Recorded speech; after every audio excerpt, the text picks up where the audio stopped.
तो उनका कहने का तात्पर्य ये है कि दो शरीरों से मतलब नहीं है। आप अकेले जगत में आए थे, लेकिन अकेले आप कब तक रह सकते हो? कहीं ना कहीं मन बाहर से शरीरों का आधार कर्म के द्वारा भी मिलेगा, और नहीं चाहोगे तब भी मिलेगा। कई बार हम लोग क्या करते हैं कि घर गृहस्थ का त्याग कर कर हम जंगल चले जाते हैं, तो वहां पर भी तो हमें साधु सन्यासी के रूप में दूसरे लोग मिलते हैं, शिष्य के रूप में मिलते हैं, गुरु के रूप में भी मिलते हैं। मनुष्य अकेला शरीरों से कभी नहीं रह सकता। अकेले का यहाँ अर्थ ये है कि जो मन और जो बुद्धि है, जो हमारी उलझती है ना, वो दूसरे के कर्म में अटकती है। जो हमारी बुद्धि जो परेशान होती है, वो दूसरे के कर्म देख के परेशान होती है। तो जो हमें दूसरे प्राणी ने परेशान नहीं किया, हमें उसके कर्म ने परेशान किया।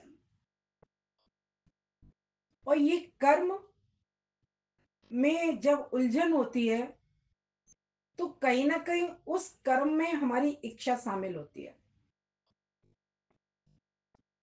इच्छा कभी स्थूल होती है, कभी सूक्ष्म होती है। कभी तो आपको बहुत बड़ा कारण दिखाई देगा, और कभी आपके देखने पे भी वो कारण दिखाई नहीं देता। स्थूल मोटा मोटा तो दिखाई दे जाएगा आपको, लेकिन जो अंदर में सात चमड़ी के अंदर में जो इच्छा पड़ी है, वो केवल आपको विवेक जागृत होगा और गुरु की बुद्धि से देखोगे तभी दिखाई देगा। तो दूसरा, कभी प्राणियों से तुम कभी छिटक नहीं सकते हो। द्वैत का भाव ही दूसरा भाव है। जब दूसरा देखते हो तो तुम्हारा द्वैत, द्वैत माने मैं अलग हूं और ये सामने वाला अलग है। लेकिन अद्वैत में क्या है? सामने वाला भी मैं हूं, और जो भी मुझे बाहर दिख रहा है वो सब कौन है? मैं ही हूं, मैं ही हूं, मैं ही हूं। मेरे सिवाय कोई नहीं है, मेरे सिवाय कोई नहीं है। अगर मैं रसोई में जाता हूं तो गैस में भी मैं, चिमटे में भी मैं। अगर आप विराट वाली मैं में आ जाते हो, तो तुम सर्वत्र अपना दीदार करो। कभी आपने देखा है किसी की आंखों में झांक कर? आप किसी की आंखों में झांकते हो तो फोटो किसका दिखाई देता है? बताओ। आपकी आंखों में उसका फोटो नहीं दिखता, उसकी आंखों में आपको अपना फोटो दिखाई देता है। तो समझ में आया ना, जहां भी हूं वो मैं ही हूं, मैं ही हूं, मैं ही हूं। जब आप विशालता की मैं में आ जाओगे, तो द्वैत का झगड़ा खत्म हो जाएगा। और सबसे ज्यादा जो तुम्हें द्वैत, द्वैत माने मैं अलग हूं, सामने वाला अलग है, ये द्वैत है। और सर्वत्र मैं ही मैं हूं, मैं ही मैं हूं, ये अद्वैत है। जो झगड़ा खत्म होगा वो अद्वैत में होगा।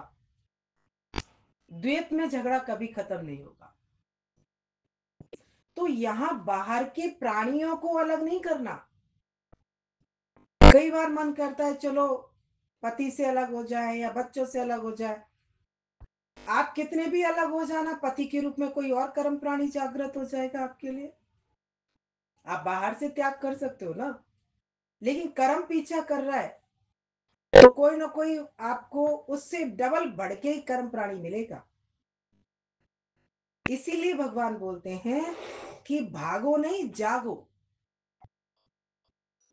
अगर इस जन्म में सारे कर्म काट लिए, तो अगला जन्म तुम्हारा योगी का होगा। और इस जन्म में उलझते रहोगे, कोसते रहोगे, भोगते रहोगे। कभी खुद को दोष लगाते हो, कभी सामने वाले को दोष लगाते हो। तो ये कर्म की गठरी तुम्हारी जलने वाली नहीं है। ये खत्म होगी, दूसरी बनाओगी, खत्म होगी, दूसरी बनाओगी। ये कर्म की जो गठरी है ना, वो बिना ज्ञान के खत्म होने वाली नहीं। तो बाहर से प्राणी हमें शरीरों में दिख रहा है, लेकिन शरीरों में कौन है? मैं ही हूं। मैं ही हूं। भगवान कृष्ण ने जब युद्ध की समाप्ति की, तो गांधारी से जब बोला, गांधारी ने उनका तिरस्कार किया कृष्ण भगवान का। युद्ध के बाद भगवान कृष्ण ने सबको मिलने का आदेश दिया कि पांडवों को बोला तुम अपने रिलेशन वालों से मिलके आओ, सबसे मिलके आओ, सबसे क्षमा याचना करके आओ युद्ध होने के बाद। क्योंकि जो युद्ध में हमसे जो सगे संबंधी, परिवार, रिश्ते जो हमसे जो हमसे पराजित हुए या जीत हुई या हार हुई, हमने किसी का सम्मान किया, अपमान किया, युद्ध में तो सब जायज है। युद्ध चाहे बाप बेटे का हो, जब डॉक्टर के पास कोई पिता जाता है ना, बीमार पिता पिता को बीमारी हो जाए, और जब डॉक्टर के पास जाता है, बेटा डॉक्टर है और पिता को कोई बड़ी बीमारी हो जाए, तो क्या करता है डॉक्टर? अपना केस खुद नहीं हैंडल करता, वो क्या करता है, दूसरा डॉक्टर हायर कर लेता है, जबकि वो सबके ऑपरेशन कर रहा है, अपने पिता का ऑपरेशन स्वयं नहीं करता। तो इसका अर्थ क्या है कि कहीं ना कहीं हमारा मन अपने वालों में अटक जाता है, उनका विरोध भी नहीं करता और उनका सामना भी नहीं करता। तो भगवान कृष्ण ने बोला कि युद्ध के समय जो कम आपसे गलतियां हो गई हैं और अब युद्ध समाप्त हो गया, तुम जीत गए हो, तो सबसे जाके क्षमा याचना मांगने में तुम्हारा जाता ही क्या है? ऐसा नहीं कि भगवान अपने भक्त को झुकाता नहीं है। जब अर्जुन को बोला तो अर्जुन के अंदर में अहंकार आने लगा कि भगवान, हमने तो किसी को गलत नहीं बोला, फिर क्षमा याचना किसकी? भगवान ने फिर भी नम्र बनाया कि नहीं, जाओ, मेरा आदेश है। तो भगवान कृष्ण फिर गांधारी से भी मिलने आए, खुद भी मिलने आए। तो जब गांधारी जी ने कृष्ण को देखा, गांधारी ने तो एकदम परेशान होके बहुत बड़बड़ाने लगी। बोले, तुम होंगे भगवान, लेकिन तुमने जो ये भयंकर युद्ध कराया है ना, बहुत सारा गलत सलत बोला। भगवान मुस्कुराते हुए वो सुन रहे थे। तो उन्होंने बोला, ना मैं कराने वाला हूं ना मैं करने वाला हूं, और जो भी युद्ध तुमको दिखाई दिया वो भी सर्वत्र मेरा ही पसारा था। तो उन्होंने बताया कि जो दुर्योधन बना वो भी मैं बनाऊं, तलवार बना वो भी मैं बनाऊं, कुरुक्षेत्र भी मैं हूं, पांडव भी मैं हूं, कौरव भी मैं हूं, धृतराष्ट्र भी मैं हूं।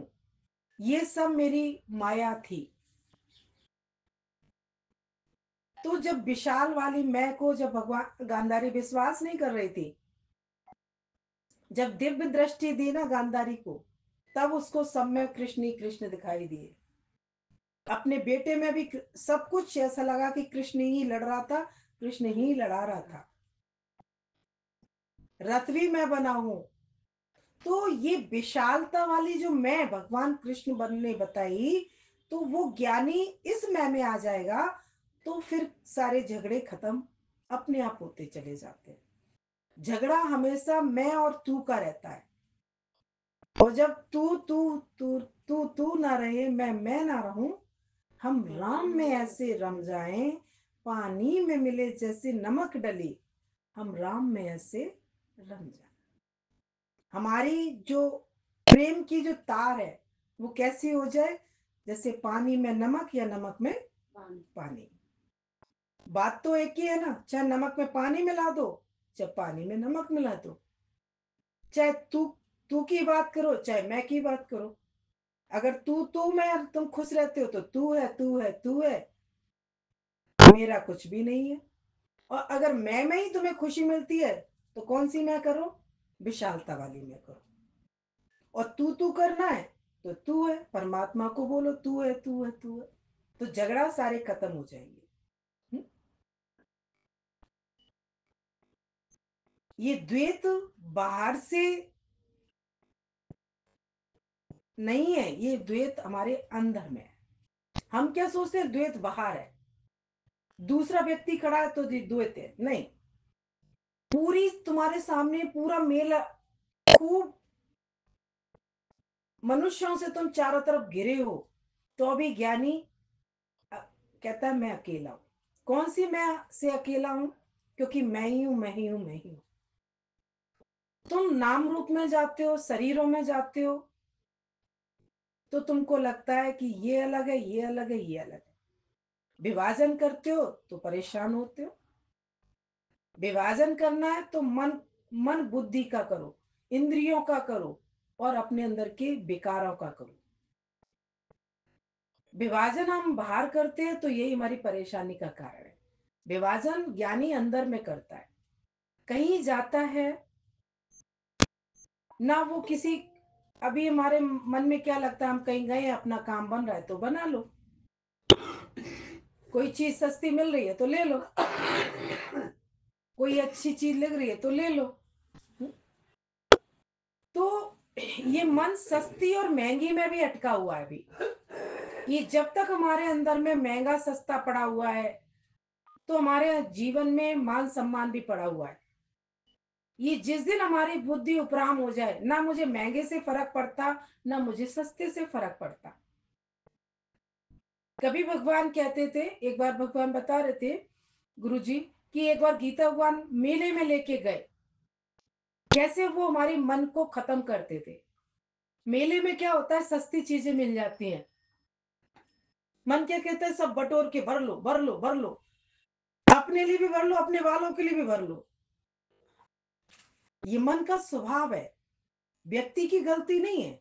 ये मन की पकड़ ज्ञानी करके रखता है। तो गुरुजी लेके बोला कि गीता भगवान ने बोला चलो सबको मेला घुमा के लाते हैं। अब मेला सुनते ही सब बड़े खुश हो गए, आज तो गुरु भगवान हमें मेला ले जा रहे हैं। अब मेले में सबको बोला ले लो जो जो जो चीजें लगे अच्छी अच्छी। अब इधर बोला ले लो भी, और जैसे ही हम लेने लगते वैसे ही कहते कि क्या जरूरत है। अरे भगवान अभी आपने ही तो बोला था कि ले लो, ले लो। तो भगवान हम गुरु हमें क्या करता है, हमें छुट्टी भी देता है, लेकिन हमें पकड़ भी रखता है। मन कहाँ अटकता है, अभी तो आप लेके आए हो मेला, फिर मन को अंदर में रस होंगे, स्वार्थ होगा, लालच होगी, महंगा सस्ते का लोभ पड़ा होगा, तो मन बहुत सारी गुरु पे भी बातें निकल उगलेगा। उगलेगा नहीं उगलेगा, लेकिन गुरु हमें मेले में भी जाके साधना में रहना सिखाता है।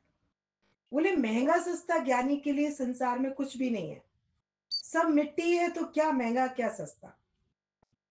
अगर ये बुद्धि महंगा सस्ता या मान अपमान या सुख दुख में अंतर समझती है, तो ये अज्ञान हमें परेशान करेगा, हम कभी मुक्त नहीं हो सकते। कभी हम देखते थे, गुरुजी बताते थे, कभी गुरु कहेगा सस्ती चीज के भी महंगे पैसे दे देगा, क्योंकि अपने अंदर से ये चीज निकालनी है, तो आपको अपोजिट चलना पड़ेगा। जहां मन तुम्हारा जा रहा है कि कोई चीज अच्छी लग रही है, ले लो, ले लो, सही मिल रही है, सही। अरे मैं सही गलत में भी क्यों, अगर परमात्मा ने दिया है तो मैं महंगा भी ले लूंगी। क्यों मैं इसमें भी क्यों अटकूं? क्योंकि जगत वाले तो इन्हीं सब चीजों में अटके हुए हैं ना। अज्ञानी और ज्ञानी में क्या फर्क पड़ता है?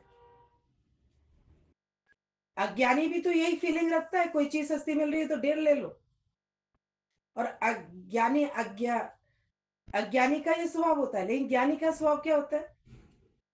अगर लग रहा है ले लो, तो अभी मन को काटता है, नहीं लेनी, नहीं लेनी, जैसी जब जो भगवान जैसे दिलाएगा ले लेंगे। तो मन की पकड़ करना ही ज्ञान है, और मन को छुट्टा छोड़ना ही अज्ञान है। जब आप महंगा सस्ता सोचते हो तो लोभ प्रवृत्ति भी कहीं ना कहीं होती है, तभी आप सोचते हो ये बातें। कहीं आप निष्काम पे गए हो, कोई चीज डली मिल गई, आप उठा लाए। आपको पैरा रखना है कि मैं गुरु के हुक्म में आया हूं। अगर कोई चीज मेरा मन इधर से उधर जा भी रहा है, तो पहले गुरु से परमिशन तो ले लूं। इससे क्या होगा कि तुम जितनी ज़्यादा अपने मन पे गुरु का पावर वेट रखोगे, तो अपने अंदर की कमियों को खत्म कर पाओगे। इसमें गुरु का कल भला नहीं है। अगर आपको अंदर में लग रहा है ना कि पूरब दिशा जाना, उत्तर नहीं जाना, उसने सोचा गुरु क्या देख रहा है, लेकिन नहीं देखा तो कहाँ बंध गया ना, चक्की के चक्कर में पड़ गया।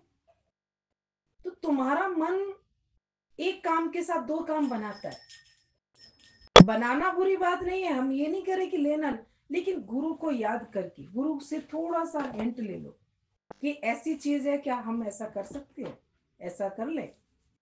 इसमें गुरु को तुम्हारा विश्वास मालूम पड़ेगा कि मेरा बच्चा मुझसे सच्चा है।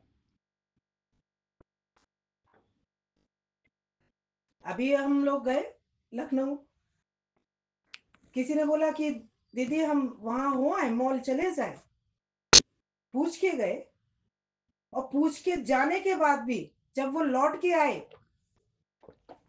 तो गुरु के सामने सारी चीज बिखेर दी कि ये लेके आए, ये लेके आए, बड़ा अच्छा लगा, गुरु को बुरा नहीं लगा।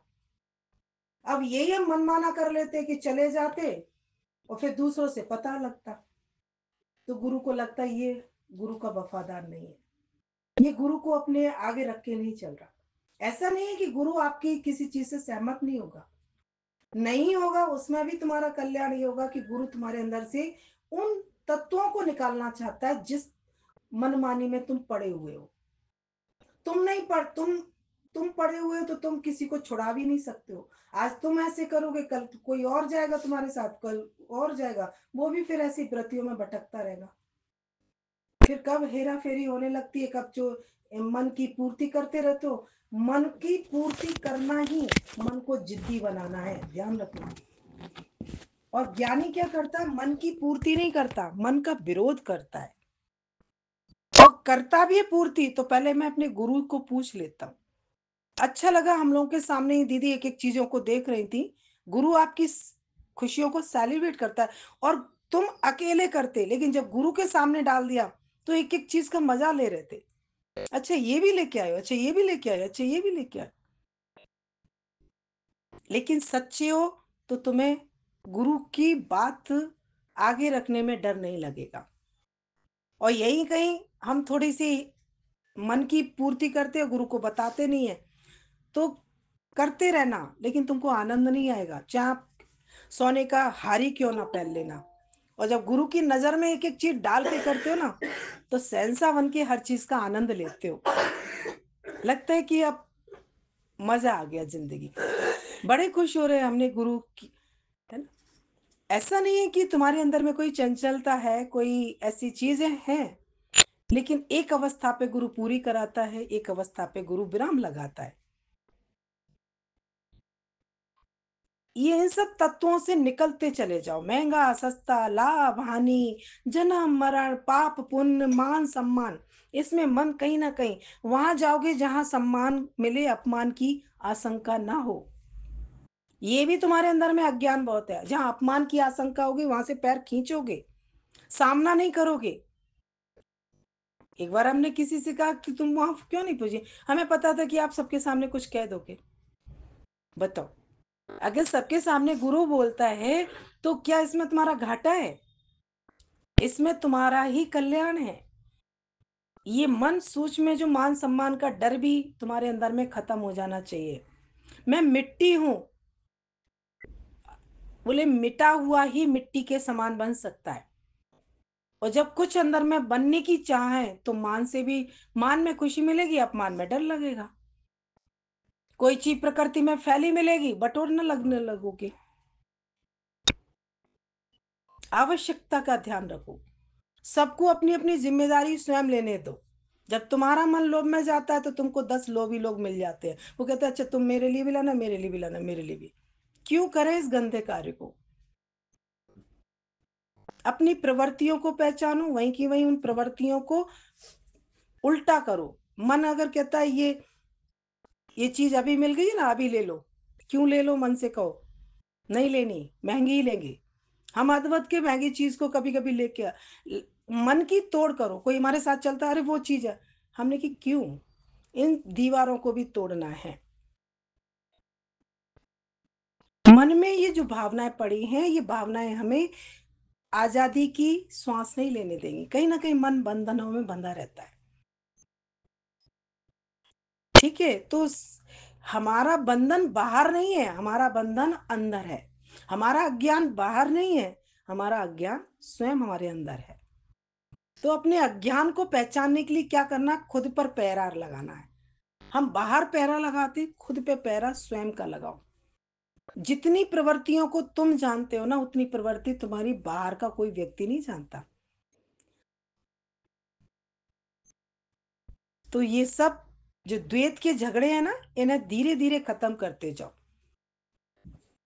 अगर आप गुरुवान हो, गुरुवान मतलब जब तुमने गुरु को अपने ऊपर रखा है, तो हर कर्म में आपको गुरु की खुशबू आनी चाहिए।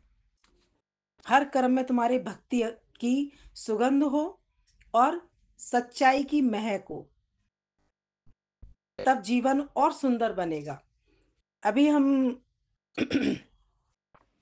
7वां अध्याय पढ़ा था, उसमें हमारा 6वां श्लोक है 7वें अध्याय का। 5 पढ़ लिए थे, 6वां है 7वें अध्याय का। और हे अर्जुन, ऐसा समझ कि संपूर्ण भूत इन दोनों प्रकृतियों से ही उत्पन्न होने वाले हे, और मैं संपूर्ण जगत का प्रभव तथा प्रलय मैं ही हूँ, अर्थात संपूर्ण जगत का मूल कारण मैं ही हूँ।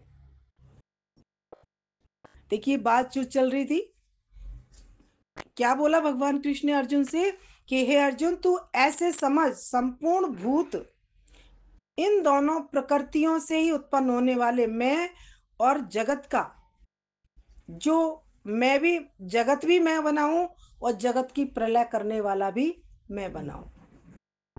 अर्थात संपूर्ण जगत का जो मूल कारण है वो कौन है, मैं ही हूं। अभी बात चल रही कि हर चीज में मैं ही हूं, मैं ही हूं, मैं ही हूं। तो द्वैत खत्म हो जाएगा, दूसरा खत्म हो जाएगा। जगत मैं हूं, जगदीश अलग है, झगड़ा शुरू।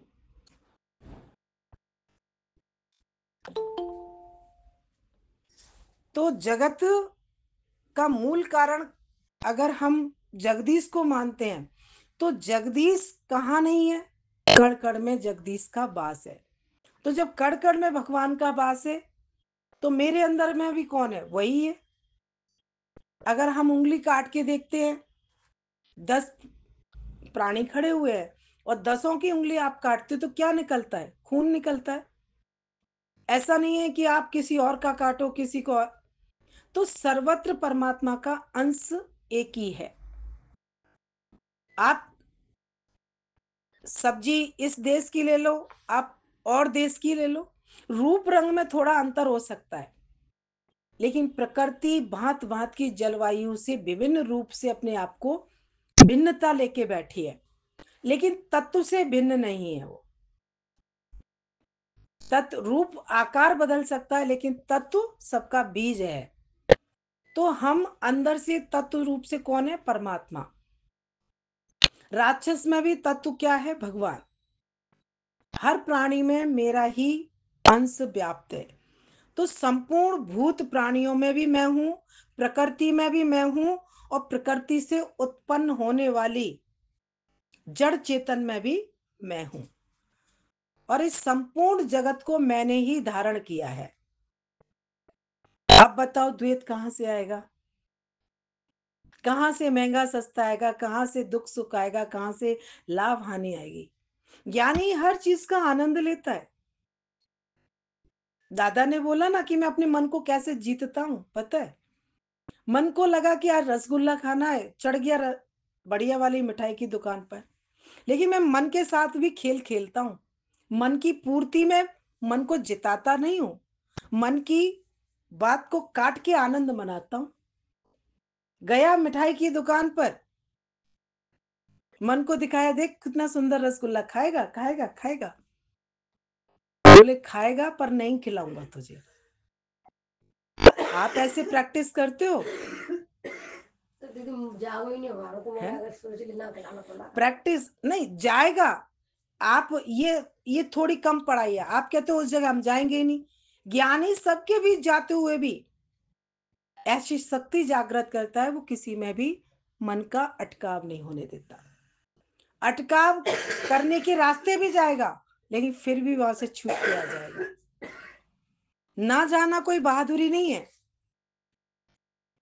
कई बार हम भगवान की लीला देखते थे, कोई कहता था गुरुजी हमें नई शादी करनी है, झंझट है, माया जाल है, अद्वैत के गुरुजी उसकी शादी करा देते थे। और जो मुक्त होके बैठा है, वो ये भी नहीं करा कि जय शादी करना है नहीं करना, प्रभु जैसे आप चलाओ, प्रभु जैसे आप चलाओ। तो गुरु उसको छुड़ा लेता था माया जाल से। जो अपनी जिद लेके बैठा है, उसकी जिद गुरुजी जरूर काटते थे। तुम माया को माया जाल समझ रहे हो ना, तो जाके जाके फिर काट के आओ ना, तब हम तुम्हारी पढ़ाई समझेंगे। है ना? लेकिन जो प्रभु के समर्पित हो गया, जैसे आप चलाओ, जैसे आप उठाओ। कल भी सत्संग में हम लोग बैठे थे, अच्छा लग रहा था, कह रहे थे जिया हलाई थी है बाबा, जिए चलाई थी है बाबा, जिए घुमाई थी है बाबा, जिए रहाई थी है बाबा। भगवान जैसे तुम रहाओ, जैसे तुम चलाओ, जैसे तुम रखो, जैसे तुम खिलाओ, सब में वाह वाह वाह वाह। तो ये भक्ति सबसे सरल भक्ति है। अपनी मन को कहीं तुम लेके बैठे हो और उसको उसके हिसाब से चलते हो, वही तुमको परेशान करेगा। इसलिए गुरु तुम्हारी पकड़ करता है, और पकड़ करता है तो कहीं ना कहीं मन को बचाव का रास्ता खोजना पड़ता है। तो बचाने का रास्ता तुमने ऐसा क्यों कार्य किया जो गुरु से बचना पड़े? इसलिए साफ स्वच्छ होके चलो। बोले जो कहते हैं, भगवान कहते हैं कि अगर तुमको कुछ करने भी जाना है, तो 100 बार गुरु को बता के जाओ, और फिर करके आओ। गुरु फिर तुमसे अनुभव पूछेगा कि तुम्हें क्या प्राप्त हुआ। फिर तुम्हारा अनुभव तुम्हें ही को बताएगा कि तब तुमको लगेगा कि हाँ, गुरु हमारा जो कहता है वो हमारे कल्याण की बात करता है। जब हम अंदर से किसी चीज से खाली नहीं होते, तो हम सामने किसी को खाली नहीं कर सकते। हम जब संसार के किसी चीज में द्वंद फंद में फंसे हैं, तो हमें फंसाने वाले भी लोग मिलेंगे, और हम कभी निकल भी नहीं सकते। लालची को लालची मिले, लोभी को लोभी मिले, और ज्ञानी को ज्ञानी मिले, तो सोचो आप कौन हो। आपको वैसे ही लोग रास्ता दिखाने वाले मिलेंगे। इसलिए ज्ञानी अपना रास्ता बहुत सावधानी से खोजता है और चलता है। अगर आप मार्केट जाते हो और कोई आपको 10 काम बताने वाला है, तो उसके सामने मार्केट की चर्चा कभी मत करो, क्योंकि वो तुम्हें बताएगा, तुमने चर्चा की, और वो तुम्हें अपने कार में फंसाएगा। वही कहेगा अच्छा आप वहां जा ही रहे हो, ये भी कर लाना, ये भी कर लाना। तो हालांकि ये बात अभी आप कहोगे तो करने में क्या हो गया, वहां तक हम गए थे तो कर लाए तो क्या हो गया। करने में कोई बात नहीं है, लेकिन सामने वाला आपसे और उम्मीद बढ़ाता चला जाएगा। आप फिर कब अपनी मुक्ति का आनंद लोगे? कब तुम ये छोटी छोटी बातों से छूट पाओगे? इतना ही तो होगा कि अगर सामने वाला यही तो कहेगा आप गए थे तो हमें बता देते, हम भी ने कर। तो यही तो ज्ञानी नहीं करता, क्योंकि पता है कि हमें हमें अपना भी कार्य करना है, लेकिन किसी की इच्छाओं को ज्यादा कोई हम पर हावी होता जाए, तो उसको हमें बढ़ावा नहीं देना। तो ये समझदारी है, और सच्चाई भी है। अपने से सच्चाई माने परमात्मा से सच्चाई। ऐसा नहीं है कि हम अंदर में कोई भी इच्छा पूर्ति करते हैं और हम कर लेते हैं, हमें पता है कि पता ही नहीं चलेगा प्रकृति में। प्रकृति कहीं ना कहीं आपका पोल का ढोल खोल देगी, और कुछ नहीं होगा, नहीं खोले लेकिन तुम कमजोर रह जाओगे। भगवान कृष्ण ने क्या किया था? दुर्योधन को बोल दिया ना कि माँ के सामने जा रहे हो तो थोड़ी शर्म तो करो। गांधारी की गांधारी ने बोला कि मेरा पुत्र जब युद्ध लड़ने जा रहा है, तो इसे मैं शक्तिशाली बना दूं। और वो शक्ति कैसे थी गांधारी की आंखों में? साधना की शक्ति थी आंखों में। क्योंकि गांधारी ने जब से धृतराष्ट्र से शादी की थी, उसी दिन से अपनी आंखों पे पट्टी बांध ली थी। तो उसे ये पता था कि मेरी आंखें जब से मैंने पट्टी बांधी है, तो मेरी आंखों में बहुत तीव्र शक्ति है। और बताया कि गांधारी की आंखें जिस पे भी पड़ेंगी पट्टी, जब वो खोलेंगी तो उसका शरीर वज्र जैसा हो जाएगा। फिर उसे युद्ध में भी कोई घायल नहीं कर सकता। लेकिन भगवान कृष्ण को क्या कर, जब भगवान को चक्र चलाना होता है ना, तो कैसे पहुंच गए? जब जा रहा था ना नग्न अवस्था में दुर्योधन, तो टकरा गए भगवान। बोले कि क्या कर रहे हो दुर्योधन, थोड़ा शर्म करो। माँ के सामने जा रहे हो, जब तुम छोटे थे तो कोई बात नहीं, अब बड़े हो गए हो, कुछ तो लपेट लो अपने।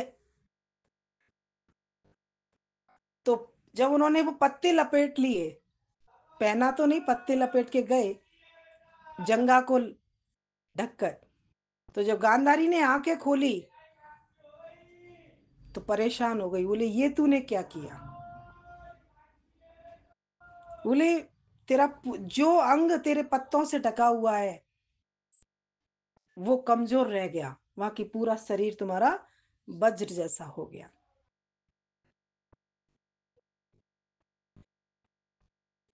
तो भगवान भक्त की चिंता में, भगवान भक्त के लिए हर समय तैयारी करता है। लेकिन जो असत्य के रास्ते है उसको भगवान कहीं ना कहीं उसकी तैयारी हराने की करता है, और अपने भक्त की तैयारी जिताने की करता है। ये सब क्यों किया भगवान ने? अपने अर्जुन को जिताने के लिए तो किया था। मेरा अर्जुन हारे ना। हुँ?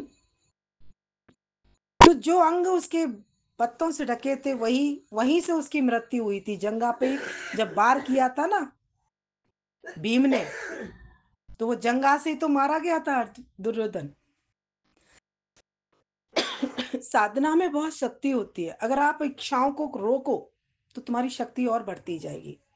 आप अंदर की विषय विकारों को रोकने वाले बन जाओ, आपके अंदर में एक शक्ति जनरेट होती जाएगी।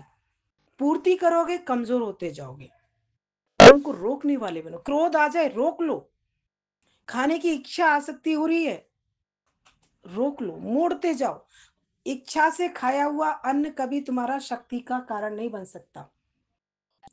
ज्ञानी भी स्वाद लेता है, लेकिन ज्ञानी के अंदर में किसी प्रकार की इच्छा नहीं है। इच्छा नहीं है तो भगवान उसके सामने 17 व्यंजन सजाता है।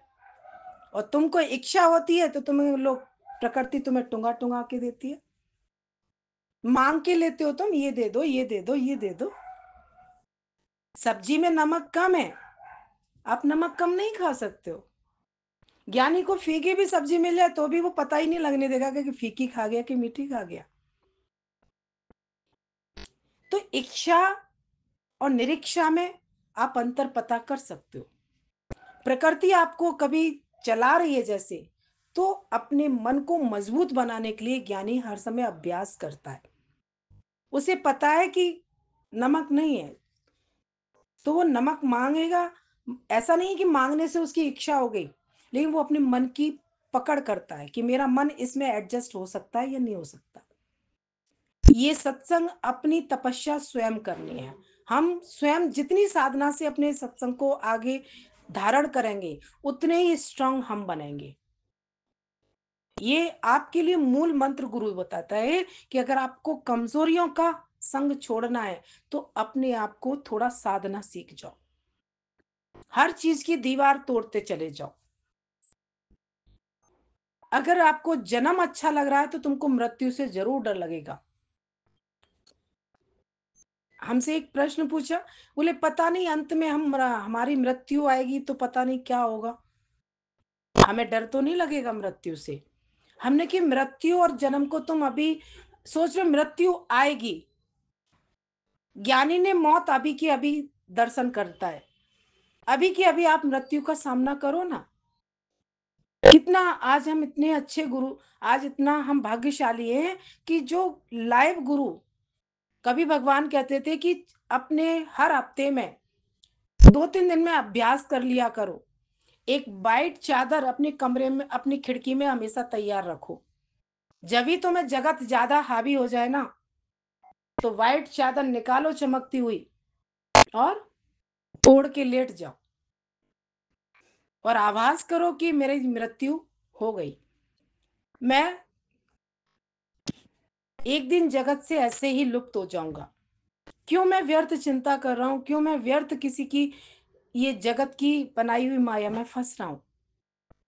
ये मन उलझता है ना तरह तरह की चीजों में। बेटा अपमान कर दे तो परेशानी होती है, बहू अपमान कर दे तो परेशानी होती है। कोई मेरे हुक्म में क्यों नहीं चल रहा, कोई मेरे पास क्यों नहीं बैठता। पास कब बैठेगा कोई? आप जब मृदुभाषी होगे, जब आप मीठी बाणी बोलने वाले तो बनो। आप किसी से इच्छा रख के बात करते हो, व्यक्ति को पसंद नहीं आता तुम्हारे पास बैठना, तो कोई ना कोई कारण आप ही हो।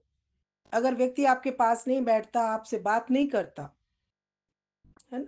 तो ये जो व्हाइट चादर आपको गुरु रेडी कराता है, और ये अभ्यास करना आपको बड़े ही सुकून मिलेगा। जब भी आपको जगत ज्यादा हावी हो जाए ना, निकालो व्हाइट चादर, हफ्ते में एक दिन अभ्यास जरूर कर लिया करो। पता नहीं, मृत्यु के बाद तो पता ही नहीं चलेगा कि व्हाइट उड़ाई है क्या, कौन से रंग की उड़ा रहा है कोई। लेकिन रोज अभ्यास कर लोगे ना, तो मृत्यु भी तुम्हारे लिए मुट्ठी में हो जाएगी। मजा आ जाएगा, आनंद आ जाएगा। कभी कभी हम लोग पूरा चादर ओढ़ते लगता है कि ऐसे ही तो एक दिन राम नाम सत्य हो जाएगी।